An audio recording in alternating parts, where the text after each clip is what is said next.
Hello everyone, and welcome back to Game Easy, Roll Good. And today we're going to talk about, real quick, just D&D's new direction. This is based on a sort of a blog post, I guess, or those articles that show up on D&D Beyond. This one was released about a week ago at the end of July by the new head of D&D, a man named Dan Ayoub. There's also a post that he made about a month ago on LinkedIn that I will touch on as well that has some additional information about kind of where they're going with D&D in general, not just D&D Beyond. I thought it was worth taking a quick look at because I think there's a lot of promising things going on with Wizards of the Coast right now, especially all things considered with the OGL scandal, which feels like it happened yesterday. I can't remember when exactly that happened. Maybe it's been a year or two, but I imagine not everyone reads those articles or definitely doesn't read LinkedIn posts of people connected to Wizards of the Coast. So I just wanted to kind of touch on it, show it all to you guys, and we can kind of draw our own conclusions from it and kind of see what Wizards of the Coast actually does going forward with D&D Beyond and D&D as a product in general. So without further ado, let's just go ahead and get started with starting with the article from D&D Beyond that was released about a week ago, again, written by Dan Ayoub. I'm hoping I'm pronouncing that name right. I'm just going to call him Dan from here on out. As for those who don't know me, I'm Dan Ayoub. I guess I have to say it one more time. No stranger to D&D, both professionally and personally. I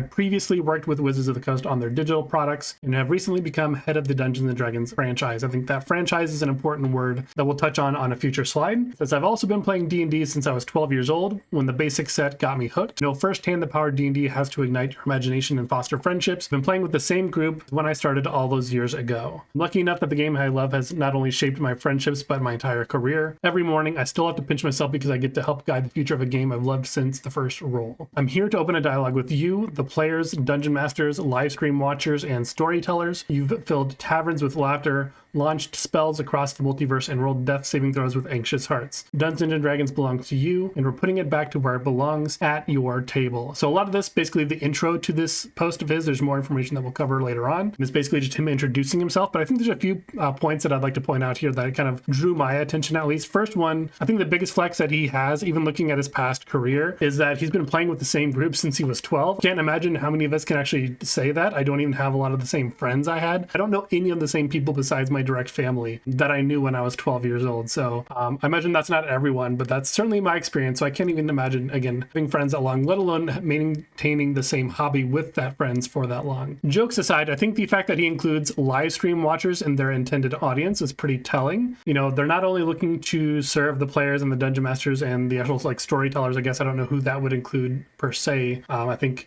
players are storytellers, dungeon masters are storytellers in their own way. Don't know who that would include. If you have an idea of what that might mean, you can let me know. But live stream watchers, that can include really anyone. It's like they're not only concerned about how the game is played by the people who actually engage with the actual books, but also just by how the game is perceived by those who take the time to watch it. They want to make sure that if someone is thinking about playing D&D, is maybe referred to an actual play to kind of look at it and is just sitting in on a session that one of their friends is playing in, that it appeals to that audience so that they can draw more players into the hobby. So this can include not only those players who maybe have never played before and are thinking about getting in, but also just maybe those people who love the game but don't really have a friend group to play with themselves, or just really like watching other people play, and they just like the creators who are making that content, or maybe just people who aren't able to play as often as they can, sort of just live vicariously through other actual plays. And then finally, the last line here where it says Dungeons and Dragons belongs to you, and we're putting it back to where it belongs, at your table. Hopefully that phrase, putting it back at your table, means that it's going to be a more community-driven approach. I think we're going to see a lot of that being touted in the further communications we'll look at further down in this video. But for the last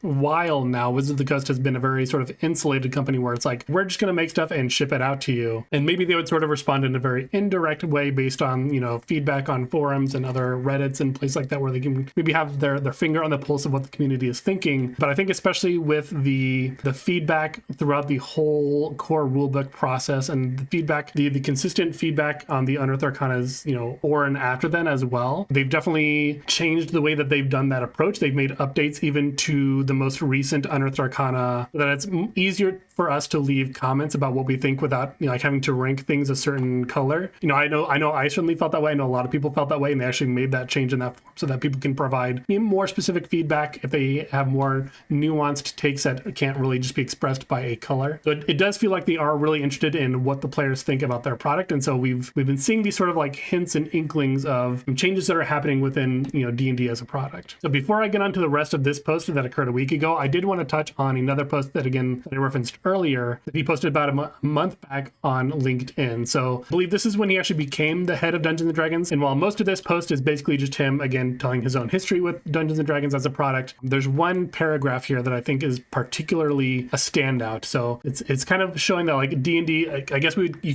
could call it selling out if the biggest product in the market could sell out. But the highlighted section here says we've shifted our structure internally and D&D moved to a full franchise model, meaning everything books, video games, film, and TV, everything touching the franchise lives under one roof. The impact here cannot be overstated. This is massive for D&D and will allow a strong, coordinated, and well-funded approach for the franchise, and most importantly for us, the fans. I think this obviously means that we can expect to see D&D represented at more places than just our tables playing the game. You know, I kind of hope that means that we get another movie for D&D. I personally loved the Honor Among Thieves movie. Whether or not they would consider it a commercial success, you know, financially speaking, I think that's up for debate. But I think within the community itself, and I think within even people who aren't players of the game who watch the movie, I think they at least found it enjoyable. And I think probably one of the best game to film adaptations that I've seen in a very long time. Like the D&D Honor Among Thieves movie really did a good job at balancing just having a fun fantasy story for people who aren't in the game, as well as just all the little nuances and things we can pick up on for those of us who play the game. Like my wife, when we saw it, she said that, you know, she found it as like a fun, enjoyable movie. But, you know, as she was listening to me, you know, talking about all these different Easter eggs and things, she's like, I was watching Lord of the Rings, but you were watching, like, you can see the Matrix. Like, I can see all the little pieces, like how it references the game. But she still found it enjoyable just as a fun fantasy movie. I think one criticism that I've seen about this, and I know I've seen this comment referenced on like TikToks and things before, and you know, one sort of criticism of this particular post, and it took me the whole month to find what they were referring to, is that they imagine that this means just there's gonna be less of a focus on D&D as the TTRPG. And that criticism is also just expressed in the replies to this post on LinkedIn even, and he kind of dispels that immediately, saying, you know, none of those things, the movie, the games, books, whatever they're going to make as part of the D&D franchise, exist without the TTRPG. Of course, the TTRPG is the base product. You know, all of these things are basically an effort to draw more people into the hobby of playing D&D, or, you know, TTRPGs in general. You know, throughout the last decade, we've seen the success of D&D throughout things like Stranger Things, the rise of actual plays like Critical Role, Dimension 20, Honor Among Thieves movie also probably had an impact of drawing more people maybe into the product, as well as just the success of Baldur's Gate 3. So you have TV, you have movies, you have video games. I don't know where books really fits in there. I don't know, the D&D cookbooks maybe, although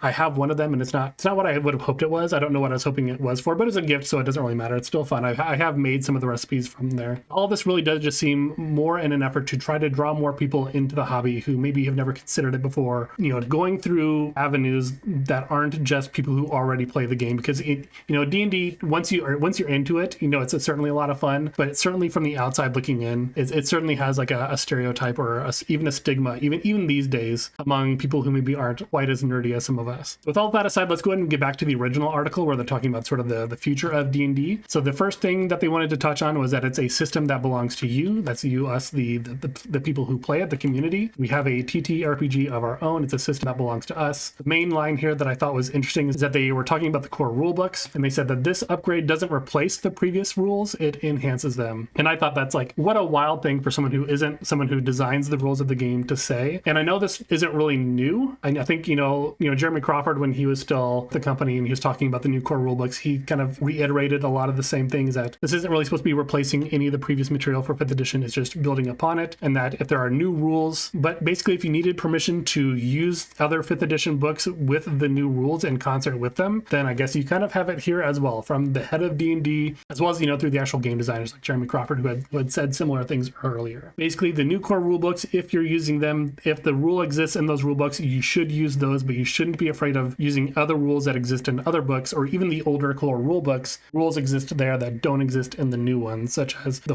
optional flank, like basically all the optional rules, like flanking, the disarm attack that's in the Dungeon Master's Guide from 2014. All those other things that are missing, you can still use those. You can use the rules from Xanathar's and Tasha's and Glory of the Giants and Book of Many Things. All those other rule books can still fit into the new core rule set. You might need to make small adjustments here and there if that is something that is important to you, to try to make sure that the rules are very cohesive altogether. But overall, I don't even think that there's that big of a concern to need to do that, as long as you're keeping the game moving, and you can kind of, retroactively address rule changes as if you find that things end up being a little disruptive. And even considering that, I think a lot of the very recent published books, things that were released, very close to the core rule books, like just before them, like the Book of Many Things, for example, I've touched on some of the backgrounds that were introduced in those books. I've touched on in my previous videos about how like the backgrounds in the Book of Many Things are built very similarly to the backgrounds that exist in the player's handbook. So it's very easy to port those over with very small adjustments. So the next thing that they wanted to touch on was strengthening the SRD, the systems reference document. This is what content creators use. And when I say content creator, I mean people who actually create physical or digital content like adventures and things for Dungeons and Dragons. They're planning on strengthening this SRD by basically making it a living document. It says, alongside the content provided by the new core rulebooks, we're updating the system reference document on a rolling basis. We're committing to long-term access and support of this resource through the errata process. This ensures the SRD will remain up to date with the latest standards and mechanics for creators using it in their works. So if you've never looked at the original SRD for 5th edition, it's not really, you don't have to. If you're not going to use it, not that important. But it was fairly bare bones. It's only really containing material from the original core rulebooks from 2014, and even then, that information was fairly limited. It didn't list all the subclasses that were available, for example. Didn't necessarily even have all the rules and things like that. All the monsters that are in the monster manual, and I don't expect that it'll be opened up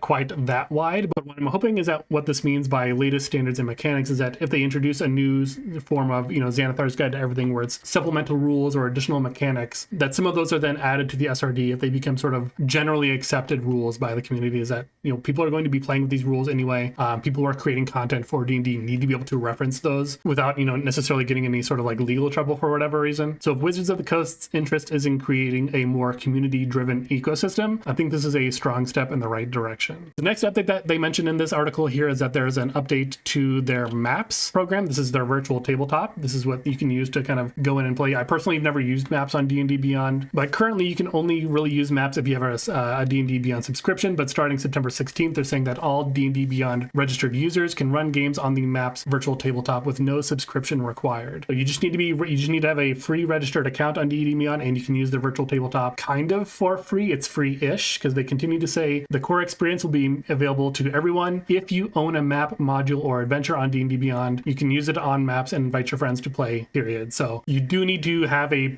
purchased map or a purchased module or a purchased adventure from D&D Beyond on your account, but you don't need to have the D&D Beyond subscription to be able to use that product on their maps feature. So if all you ever want to play are the published adventure modules, then you can basically use D&D Beyond completely for free without paying a subscription, only really buying the actual modules themselves. However, for the master tier subscription on D&D Beyond, you will have the ability to upload homebrew maps, custom tokens, and other tools that they might be available. I would hope that these things are mostly cosmetic and they're not locking behind like very convenient features behind a paywall, but we'll have to wait and see as to what that actually looks like. And I will say that one thing that I would really wish to see if they're really trying to make the maps virtual tabletop sort of the de facto place to be playing Dungeons and Dragons is that I would love to see, like they already have the idea here that you can upload homebrew maps and custom tokens and things like that, but I would love to see a creator marketplace on D&D Beyond, so that if people who like to create maps and things like that want to make those available on D&D Beyond, they can maybe have like a creator account or creator license on something like that, where they can put all that stuff on D&D Beyond and people can purchase it there, either maybe by like a pay by map, or for creators who just love to create new maps over and over again, like your Chapekus or whatever, not a sponsor, they can maybe have like a subscription based model where you can just subscribe to them and always have access to all their maps. Just, put all that in one place, because that's part of what Wizards of the Coast probably wants, is more people to spend time on D&D Beyond, purchasing their modules and overall just interacting with the product as a whole. And I think a creator marketplace is a good way to sort of funnel everyone into the one location. And the last thing that they mentioned, the last thing I wanted to touch on here, is the focus on community-driven content. They've kind of been referencing this all the way through, but they're saying here that we're laying the groundwork for a new initiative that will bring community voices directly into the room. Our goal is to create a rotating advisory group made up of creators, publishers, educators, and fans who can help us shape future tools, policies, and content in a real, ongoing way. There's a lot more there, but that's really the big thing here. It even goes on to say this isn't a one-time survey or a PR move. It's about building lasting collaboration with the people who make D&D what it is. Of course, it's the players. We've been shouting that very fact at them basically since the OGL scandal happened, that this game doesn't exist without the people who play it. We can choose to continue to play this game, in our heads. We can make up our own stories. We don't need to purchase your products if you're going to, try to make things more difficult for us. So it really feels like they're trying to make actual strides to sort of bridge that gap. And it's easy to say that words are cheap, but I think we've already been seeing some of this happening already. Again, not only with the updates to the feature feedback forms on the Unearthed Arcana. But of course, we've seen that, Treant was tapped to provide input on the Cthulhu by Torchlight adventure or Mud book. I haven't even looked at that book, to be honest. I thought it was like a third-party thing, so I wasn't paying too much attention to it. But knowing that Treant was involved with it, I would probably take some time to actually look into it. If you want to see a review of that book from me, please let me know in the comments. But we've actually seen sort of hints as to what this could look like. I imagine his involvement in that book was part of their community outreach for these kind of programs. That is an example of how, they're looking to the community to help influence content. As far as tools and policies, we'll have to see maybe what that looks like, who gets tapped for that, and what shape that takes. But I think there's a lot of cool, interesting, and very exciting things happening through the D&D game right now that I kind of wanted to make sure that, my audience here is aware of if they're not, actively reading these articles, and especially reading articles on LinkedIn. Those are my opinions on it, but I would definitely love to know what you think down in the comments about everything that has been touched on here. Are there more examples of creators being tagged to influence content or policies or tools or whatever that you're aware of that I'm not? Maybe I would love to see who else is being involved here, just and see what they're doing and how they're affecting the game. Overall, this is very exciting. I think going forward, there's maybe a lot to look forward to, but we'll have to sort of keep our thumb on the pulse of what Wizards of the Coast is doing with D&D Beyond and how they're involving the community to help shape the product going forward. So again, let me know what you think down in the comments down below. And while you're going down to those comments, please hit that like button. If you are a new viewer or returning viewer to this channel and you like what you see here and you want to see more from me, please consider hitting that subscribe button and support the channel. I release videos normally every Wednesday. This one's coming out on Thursday because I just had other things to do within the last few days that took my time away from kind of putting this all together. But normally every Wednesday, so you always have something to look forward to. As always, I appreciate your time and I'll see you in the next one.